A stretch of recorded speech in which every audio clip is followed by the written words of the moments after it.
Probably one of the most effective behavior change tools you have to influence the behavior of your child is the attention you provide. Like many other tools we have discussed, you already are familiar with the overall concept. So just paying attention to what your children are doing is hardly new. Yet research provides some guidelines to make attending quite effective if done in some special ways. And the special ways are rather different from how attention is used routinely. In this video, I outline two techniques that go together. They are called attending and planned ignoring. They go together because they are opposite sides of the same coin. One is paying attention in special ways to develop behavior, and the other is ignoring or not paying attention to reduce or eliminate some other behavior. They work together to get the behavior change you would like in your child. Let me highlight attending and planned ignoring one at a time and then put them together. What is the definition of attending? Well, attending is noticing when someone is doing some behavior that you wish to increase and then providing attention by praising, smiling, asking pleasant questions, talking nicely, hugging, or giving the child a pat on the back. I have discussed the power of praise in a separate video. Attending is a much broader category that includes praise, but more. Also, attention can be more subtle than praise. Simply paying attention to something can foster behavior, both desirable and undesirable behavior.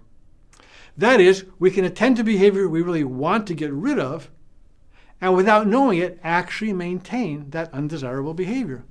So it is important to distinguish attention from praise, because the effects of attention can be positive or negative. For example, let's say you are paying close attention while your child is talking about her day at school. As you listen to your daughter, it seems as if you are only in the moment and paying attention to what she is saying. Actually, the effects go way beyond that. When you pay attention, that can have a really great positive effect on her talking and confiding to you more in the future. This means that attending can work against us too. Many times we give attention to behaviors we do not want, and these can increase as well. For example, your child may be complaining about a chore or something else you asked him to do. You could continue talking and explaining. That attention actually can maintain complaining and increase the likelihood of complaining in the future. Of course, we want to be sensitive to complaints and concerns, but one also has to be cautious if you are accidentally contributing to the increase of a problem in the future. If you want to change some behavior, then attention has to be used very carefully and in special ways. What we used to practice and become aware of in giving attention only to appropriate behavior. Ones we want to increase essentially consist of catch your child being good with your attention. Attending is pretty unsystematic in everyday life.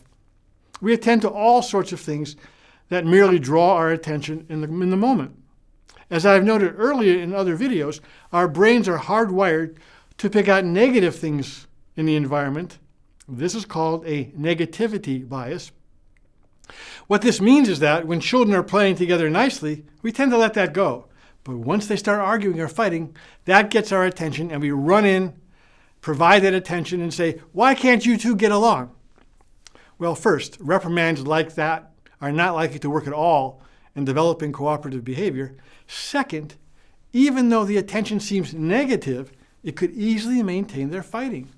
Attention from parents can be a great reward, even though we usually do not think of it that way. Attention can be used in a more planned way to have the effect that we want on changing behavior. So here's how to make attending effective. The effectiveness of attending depends actually on 4 conditions. First, define the behavior you want to increase. It is always a good idea to write that down just to be sure it is really clear. Second, decide on the type of attention you're going to use. This is usually praise, but you can use other things as well. Anything you do that will pay attention to the child. For example, you might even say, "I noticed that you practiced your music," or that you put away your clothes. If this attention is provided systematically and often, rather than just on a one-shot basis, the effects can be great. Third, make sure the attention is provided immediately after the behavior. Immediacy is very important. The effects of attending are diluted or lost if there is a delay. So, for example, at dinner time, if you say, "I liked how you got ready for school this morning," that will not be very effective in changing getting ready for school in the morning and developing the habit. It is better and much more effective if you say something when the child comes down to breakfast. Something like, "You just got ready for school so nicely this morning. That's really great." Delayed attention conveys that some behavior is important or important to you, and that's valuable. But for building in practice and repetition, the longer the delay in providing attention for behavior, the less effective that attention is. So the fourth condition is to attend to the behavior you want often.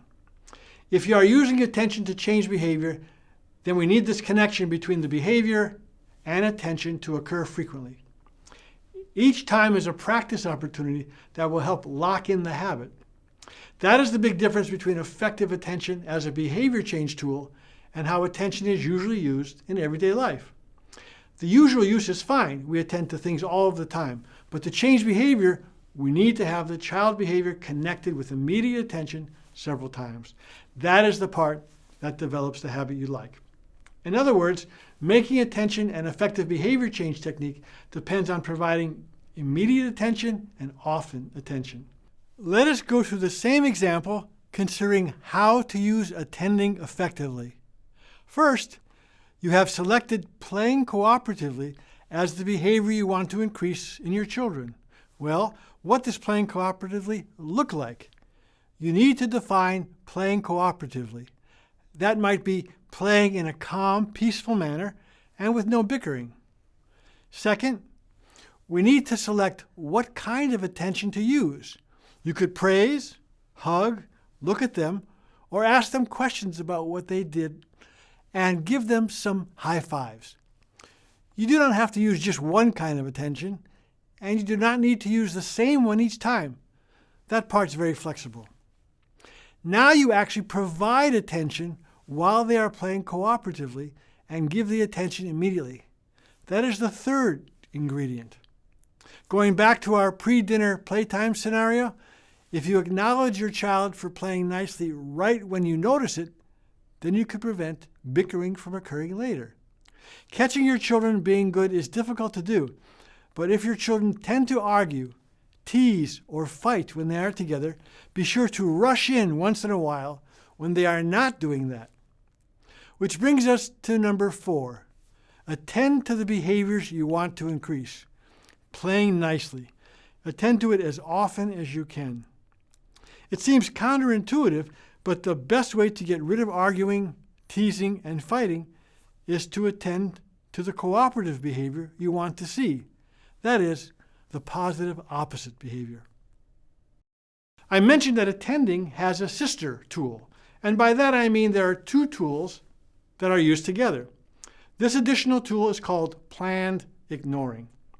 As with attending, you know about this in everyday life, but it is used a little differently to make it effective. Before defining it, let me note that this tool does not work well by itself. I will explain that in a few moments, but the key is to be sure planned ignoring is used with attending. So what is planned ignoring? Well, it's when you do not give attention to a behavior.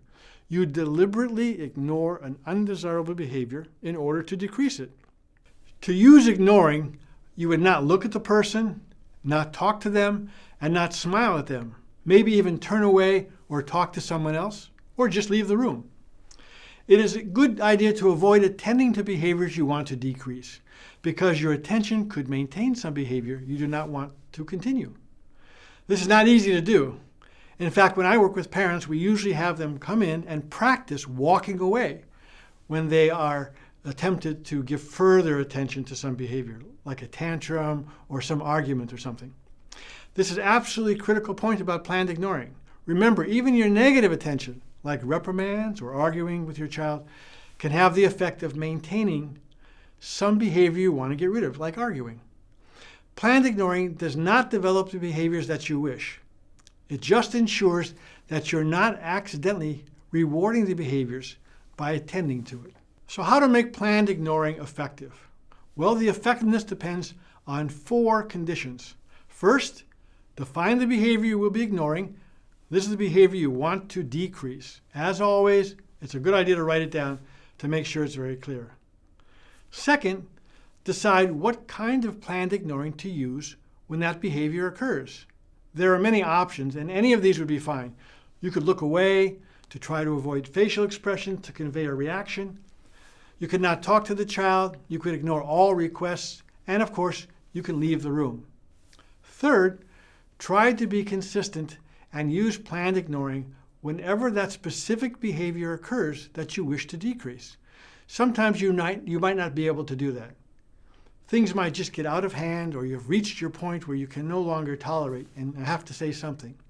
That is fine, but get back on track as soon as you can and resume ignoring that behavior.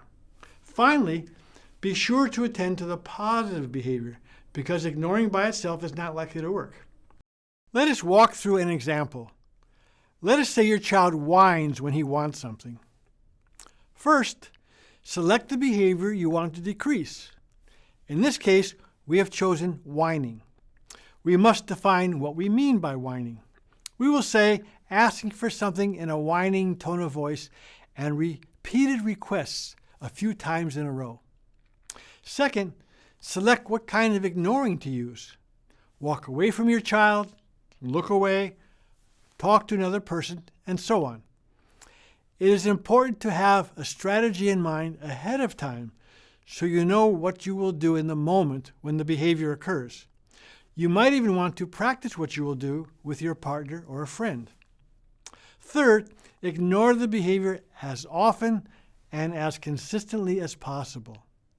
When your child escalates and continues to whine, nag, and maybe even yell, it will be hard not to reprimand, but try to ignore inappropriate behavior whenever you can.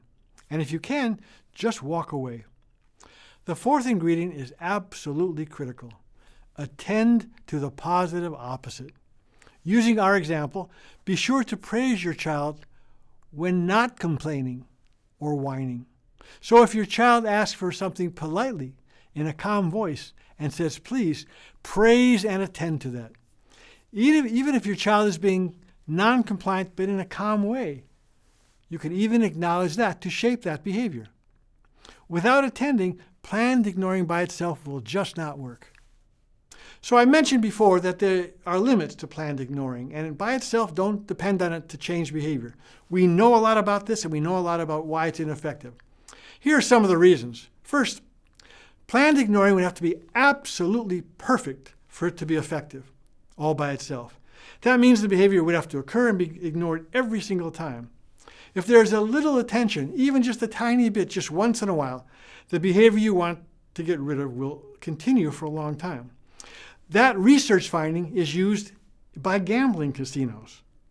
One reason that people play slot machines and continue to play even without winning is that the winning occurs just once in a while and is unpredictable. When a reward occurs once in a while and is unpredictable, behavior continues for a very long time and will not drop out quickly. So the same thing happens in child rearing. Ignoring will not be very effective by itself because attention occurs once in a while. That will keep the behavior going a long time. We also know that planned ignoring, if used by itself, can have an odd effect at the beginning. Behavior sometimes gets much worse just for a brief period. For example, if your child is having a tantrum when going to bed, you decide, we've been attending to this tantrum, we're going to just do this ignoring. So you start ignoring the tantrum. Sounds good. But what happens when you start ignoring a behavior very early, there is an increase in the intensity of behavior. It's called a burst. Just for a very short time, it's likely this tantrum is going to get much worse. It'll be brief, 1 or 2 nights. But when you see that, you're going to say, oh, this planned ignoring isn't working. Actually, it is. But it's better to just go in there and try to attend to the good nights and try to ignore the bad ones. But planned ignoring by itself, sometimes things get a little worse before they get better. Most parents would say, I can't do this, it's just not working. It will work if you put planned ignoring with attending to the positive behavior. Finally, planned ignoring all by itself does not teach appropriate behavior. You might ask, why is it even needed if it doesn't teach what we should be doing? Well, it does work. It just has to be combined with attention for the behavior you want to develop. That is the key, developing the behavior with both of those. Some questions come up when talking about attending and planned ignoring, and here's the most frequent one. Most parents feel they're already using attending and planned ignoring all the time and wonder if there's anything new here. It is true. On a given day with your child, you are attending to some behaviors and ignoring others. That's just routine life and normal interaction. Of all the tools we have discussed, attending and ignoring may even seem to be the closest to your daily experience, and it's understandable to wonder, what is here that's new and improved? Yet how attention is provided and how ignoring is done make the procedures of this video very different from everyday life. And in the process, those differences make them much more effective in changing behavior. In this case, attending has to be immediate and frequently. That's not everyday life. And follow specific behaviors that we're trying to change. That is much more systematic. And add to that, now we're putting in planned ignoring for the behaviors you want to get rid of. And these ways are very different from how we do this in everyday life. So let me close by noting that attending and ignoring are a useful set of tools you might use systematically. They need to be combined. We reinforce or attend to the behaviors you wish and ignore the ones you wish to eliminate. If there is no behavior you wish to reduce, attending is a systematic way and can be effective all by itself. This is a case where attending is close to other videos we talked about, developing positive opposites, and you might want to take a look at that video. While attending can be used and effective all by itself, planned ignoring rarely works by itself. So if you believe that just ignoring something it'll go away, this is generally false. There are many reasons, but the main one is the behavior you want to get rid of or ignore has to be replaced with some positive behavior. So attention or praise are needed to develop that positive behavior. Remember, each video discusses a tool to change behavior. This video combines two tools that complement each other. As always, our goal is to get the behavior to occur repeatedly and to be locked in as a habit. Attention can really do that, but it has to be applied systematically, immediately, and frequently for the specific behaviors you want to develop. We'll have some more tools in other videos.